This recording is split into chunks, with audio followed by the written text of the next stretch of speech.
Começa agora o Folha no Ar, primeira edição.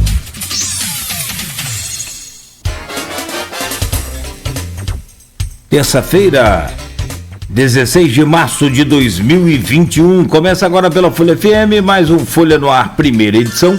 Todas as informações importantes que você precisa saber para começar o seu dia.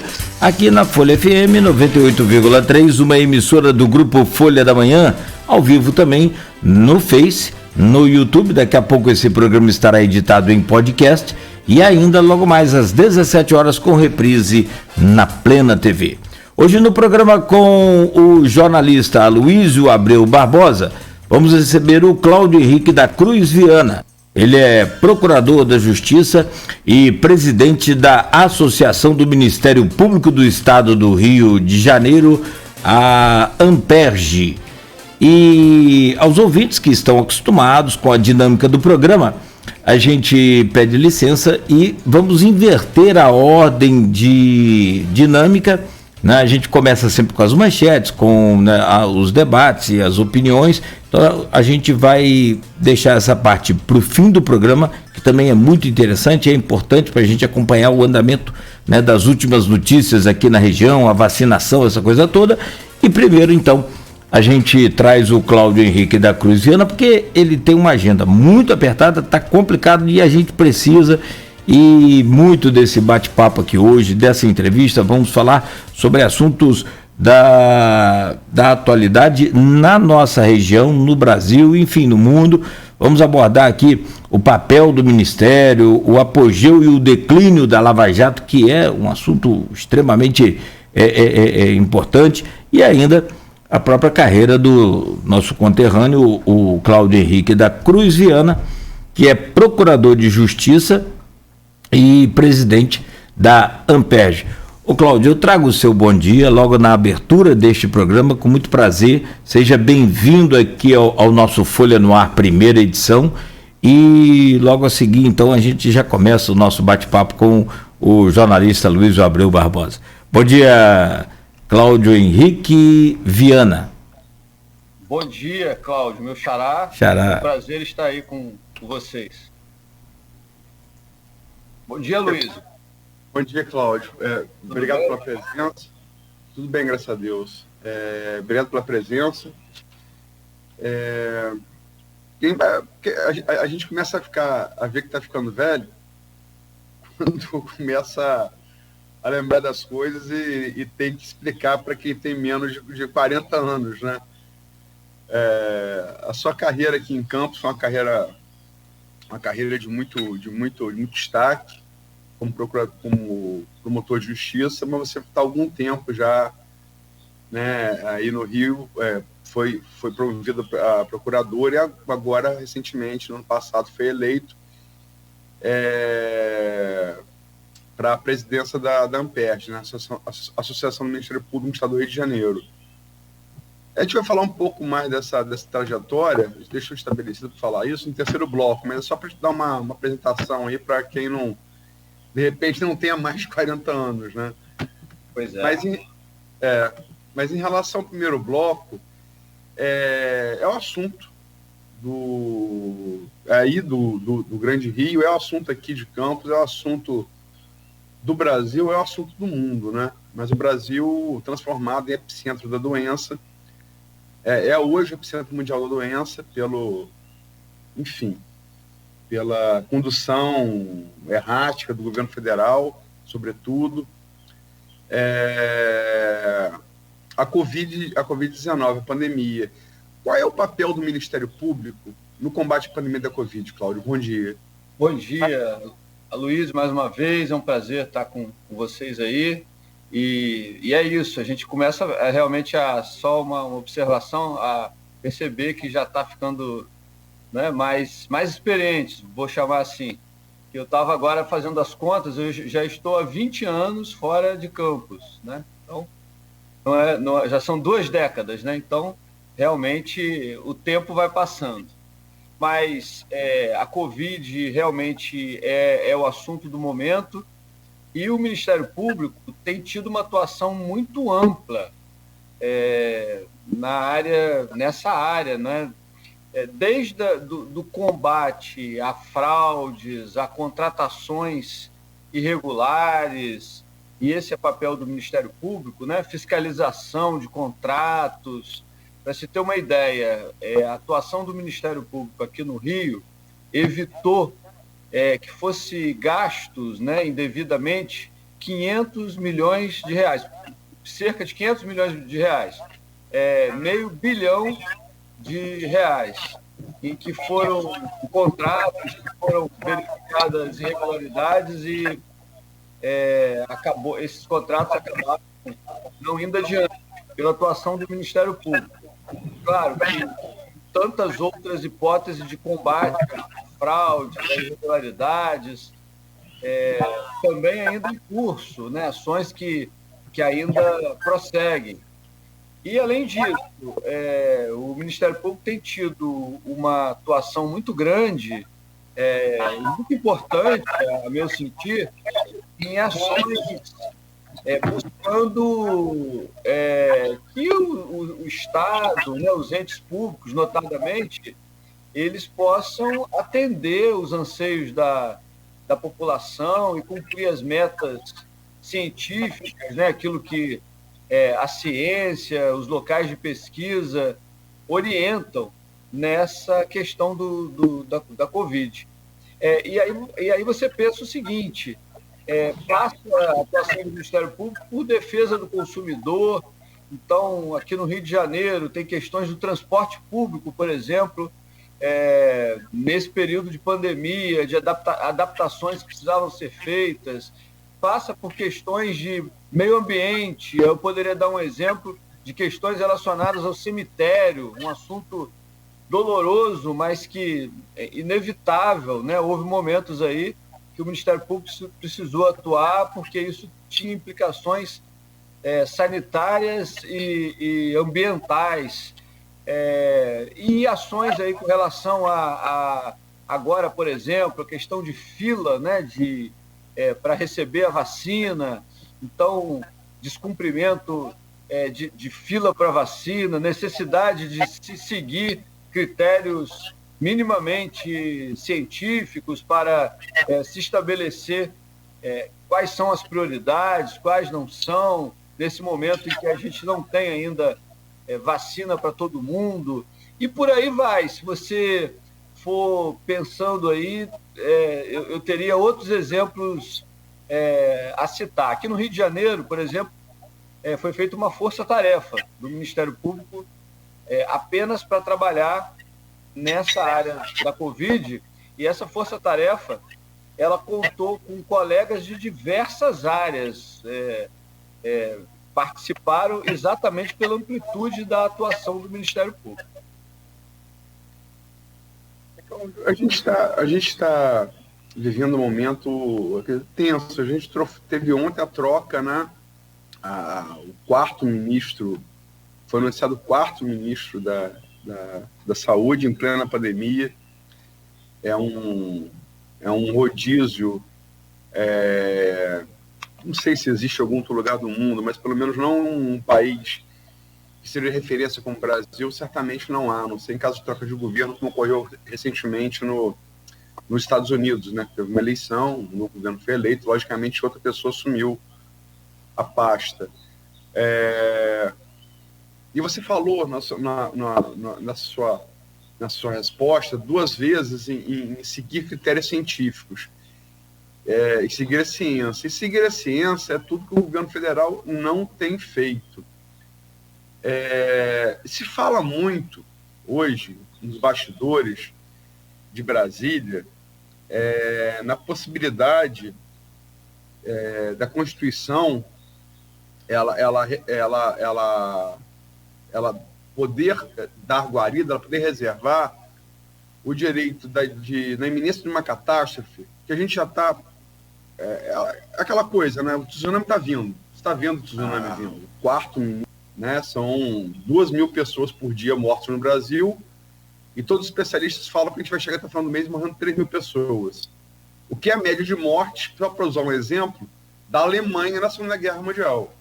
É uma coisa impensável, né?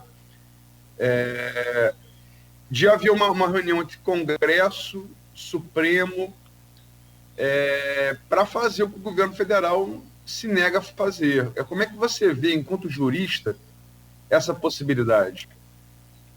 Olha, é preciso, assim, que... Acho que o direito e a Constituição existem exatamente para que seja mantida a normalidade nos momentos de anormalidade. Então, a Constituição tem esse papel, né? Então, assim, quando se percebe alguma questão importante, social, que possa trazer alguma inquietação, mais do que nunca é importante que a Constituição seja observada de uma forma muito rigorosa, né? Então, o grande perigo é que no momento de instabilidade social causada por qualquer razão, seja como esse momento agora, né, não se afaste do que a Constituição prevê. Qualquer alternativa diferente da Constituição é um problema muito sério que todos nós devemos combater. Então, assim, eu não tenho... tenho até uma preocupação, né? Porque muitas vezes, assim, nesses momentos, as pessoas pensam em alternativas, né?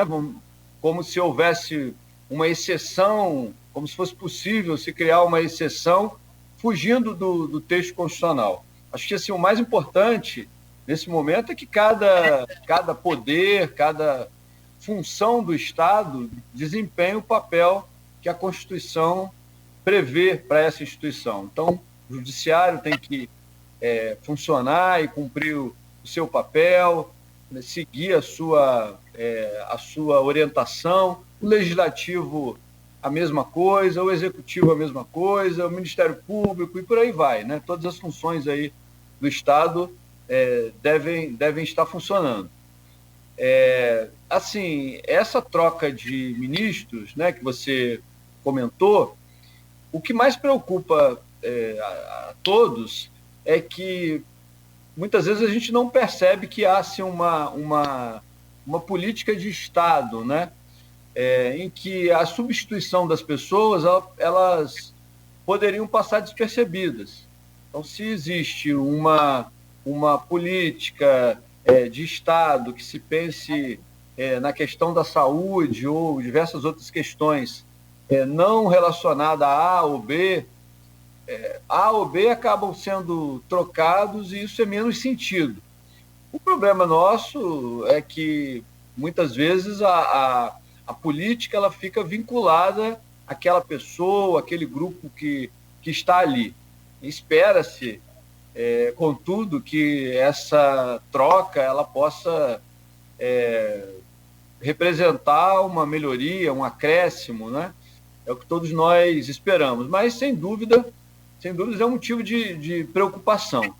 Eu acredito que o próprio governo federal, nesse momento, em que você destacou muito bem que vivemos aí uma possibilidade de um tsunami, né? Se é que o tsunami já não está acontecendo, né? Esse número de mortes realmente é uma coisa assustadora e, infelizmente, acho que a gente também está um pouco anestesiado e perdeu um pouco essa sensibilidade do que está acontecendo, mas eu acho que tudo isso, e talvez essa mudança no Ministério, possa ser uma sinalização de que as autoridades do plano federal estão, talvez, percebendo o tamanho da crise, o tamanho da responsabilidade que se tem.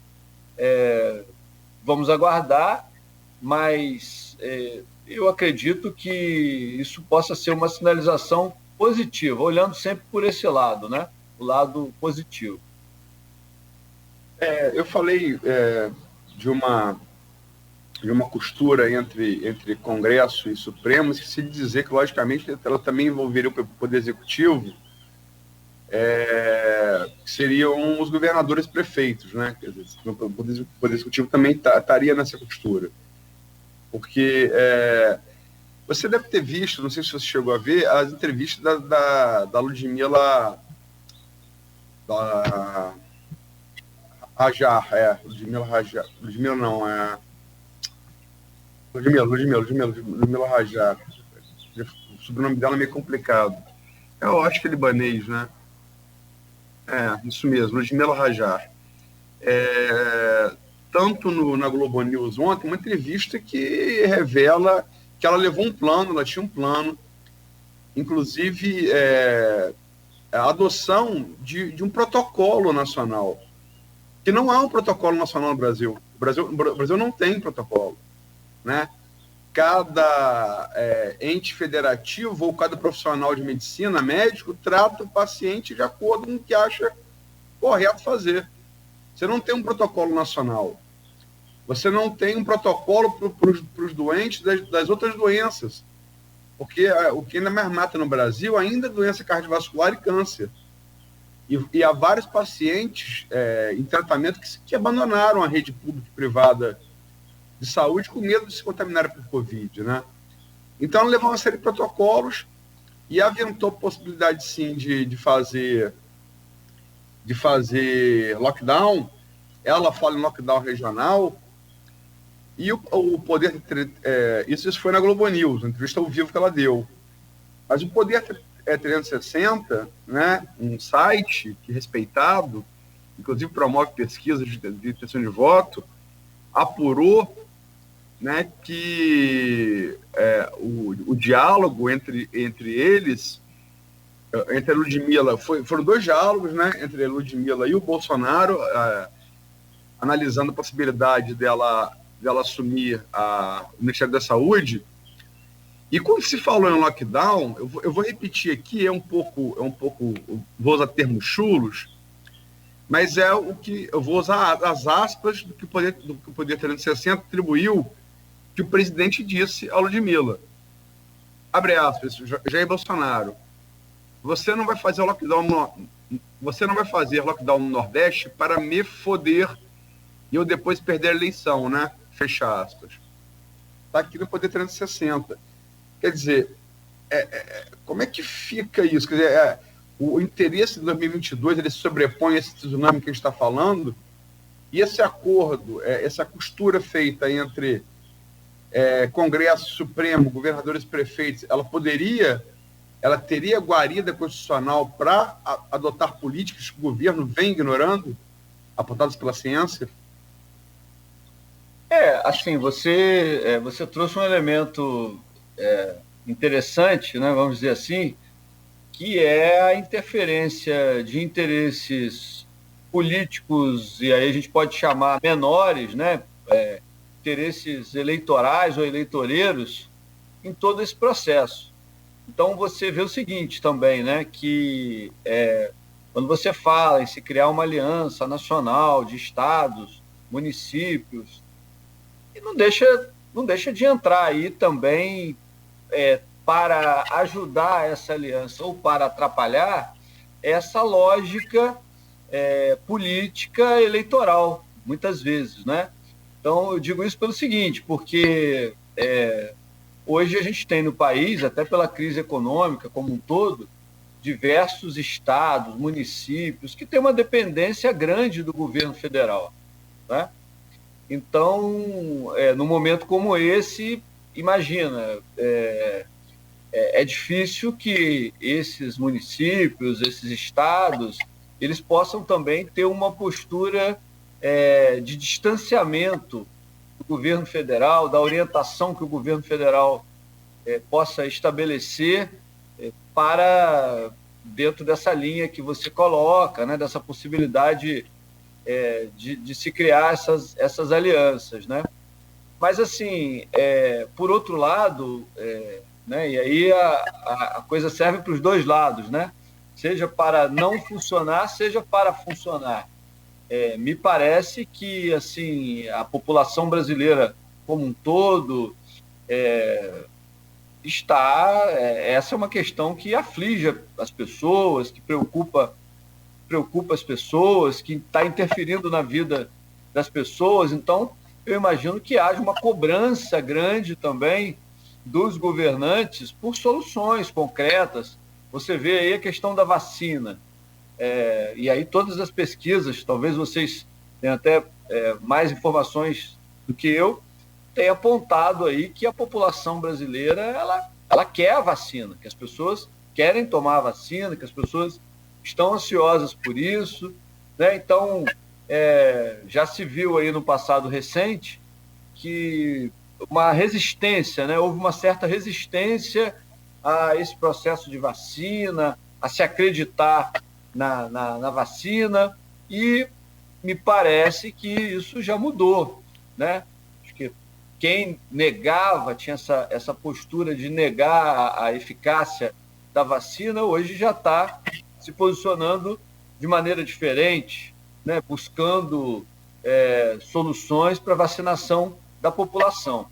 Então, assim, e me parece aí, quando você falava também, né, nessa aliança de estados, municípios, isso começou a acontecer por conta da vacina, né? E me parece que o próprio governo federal também já começou a ter uma participação maior, mais empenho, né, em todo esse processo de vacina. Mas, infelizmente, a gente percebe, às vezes para o bem, às vezes para o mal, que a ótica eleitoreira, né, imediatista, de buscar soluções que possam atender interesses eleitorais imediatos, ela é muito forte no Brasil, na política no Brasil. O que é uma pena, né? Uma pena para a sociedade, para a população e para o próprio político, né? Que acaba manchando muitas vezes o seu currículo, a sua biografia por conta disso, né? Saindo da questão macro, vamos entrar na questão um pouco mais do dia a dia, que é fato, quer dizer, muito se discute hoje que o não respeito às regras de isolamento, ao uso de máscara, por exemplo, são duas coisas fundamentais. A ciência aponta para você tentar diminuir o número de infecções e de transmissão do vírus. No Brasil, você tem muitos questionamentos, né? Muitos questionamentos a isso. Mais do que outros países, por exemplo. Países vizinhos, falando nem da Europa, falando aqui da América do Sul, né? E muito se discute se isso seria virtude do comportamento do presidente, que várias vezes, em decretos no Distrito Federal, obrigando o uso de máscara, para evitar aglomeração, saiu para comer cachorro-quente, saiu para a padaria, sem máscara, causando aglomeração. E ontem o vice-presidente Hamilton Mourão veio com uma coisa de uma sociologia do século XIX, um pouco ultrapassada, que seria anacrônica, né? Que seria a característica do povo brasileiro, que é um povo que não obedece regra, que é um povo festivo. Enfim, independente da análise pessoal que se faça sobre esse tipo de consideração, e repito, é anacrônica para ciências humanas, como é que o MP pode atuar de fato para que esse distanciamento, para que esse uso de máscara sejam cumpridos? O Ministério Público tem atuado, né? Por exemplo, existem ações aqui do Ministério Público, no Rio de Janeiro mesmo, não propondo lockdown total, né? Mas que fossem estabelecidas regras restritivas, né? De locomoção, de funcionamento de locais. É claro que isso sempre gera polêmica, não é? Todas essas ações aí, elas acabam gerando uma polêmica muito grande, porque você tem vários interesses em conflito. Então, assim, sob um aspecto maior, você tem o interesse e o direito, né, à liberdade das pessoas de se locomover, de frequentar os lugares, os espaços, mas, por outro lado, você também tem aí o direito à vida, o direito à saúde. Estou falando aí sobre um aspecto constitucional, né, de direitos que acabam entrando em conflito nesse momento, né? E aí acaba que ele para garantir o outro, ele precisa ter alguma restrição, né? E o Ministério Público está sempre atento, mas eu costumo dizer o seguinte, até para não se criar muita expectativa em relação ao Ministério Público, né? O Ministério Público tem uma atuação extrajudicial, que é importante, e muitas vezes com recomendações, notificações, termos de ajustamento de conduta, mas, assim, no final, na reta final, quem dá a palavra é sempre o Judiciário. Então, a partir do momento em que haja um impasse, né, o Ministério Público sempre recorre ao Poder Judiciário. É o Judiciário que vai lá, numa ação civil pública, determinar uma determinada medida, por exemplo, de fechamento de um estabelecimento ou não. Aqui no Rio de Janeiro, houve a questão das escolas, né, se as escolas funcionariam ou não funcionariam. Então, houve ação do Ministério Público para que as escolas não funcionassem num período em que a pandemia, os índices, né, da pandemia estavam muito preocupantes, e hospitais, ocupação de leitos hospitalares, ocupação de UTI, né, se percebia que não se estava mais dando conta de atender a população. Então, houve ações aí do Ministério Público para restrição do comércio, restrição, né, de diversas atividades que, naquele momento, traziam risco para a população, sempre orientado por critérios científicos, de pesquisa, de indicadores hospitalares, enfim. O Ministério Público sempre trabalhou com essa realidade, né, de representar, de dar voz, muitas vezes, à ciência. Você falou isso há pouco tempo, mas, no fundo, o Ministério Público agiu e tem agido muito nesse sentido, dar voz à ciência, né, levando ao Judiciário essas reivindicações ou essas normas científicas, né? O direito, o juiz, né, o Judiciário, eles podem muito, mas não podem tudo, né? Não se pode agir contra as leis naturais, né? Aquilo que se verifica na realidade científica, natural, né? Isso a gente tem que, de alguma forma, seguir, obedecer, né? Então, essas ações eu acho que foram muito importantes. E aquilo que você começou falando aí, Aloysio, eu acho que é muito importante também, que é a questão do exemplo, né?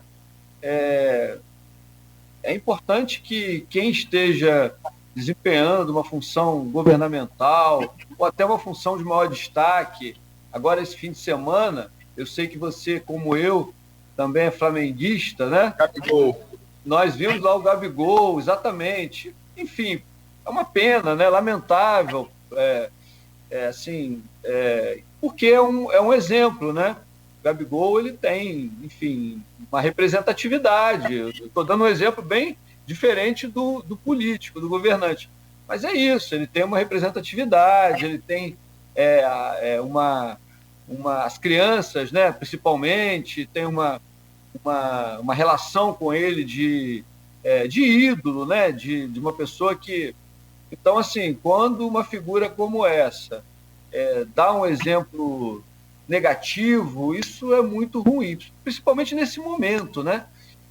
Que é um momento assim, de muita urgência, a gente não tem tempo, a gente não pode perder tempo, né, esperando que vá acontecer, não, tem que acontecer agora, né? E aí é isso, aí a população acaba vendo maus exemplos, não percebendo, e você vê o seguinte, no início da pandemia, né, vocês devem lembrar que as máscaras, no primeiro momento, disseram, não, as máscaras devem ser usadas apenas pelo profissional de saúde, né?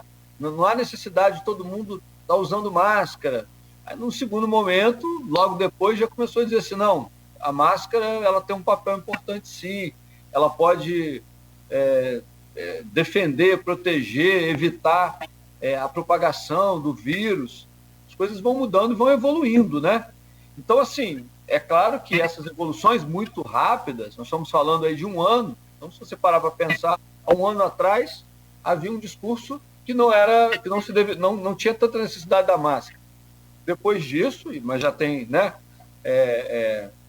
quase um ano também, já houve uma mudança nesse discurso. Então você imagina para a população se adaptar a essas regras, né, tudo isso. Então, mais do que nunca, o exemplo é fundamental, né?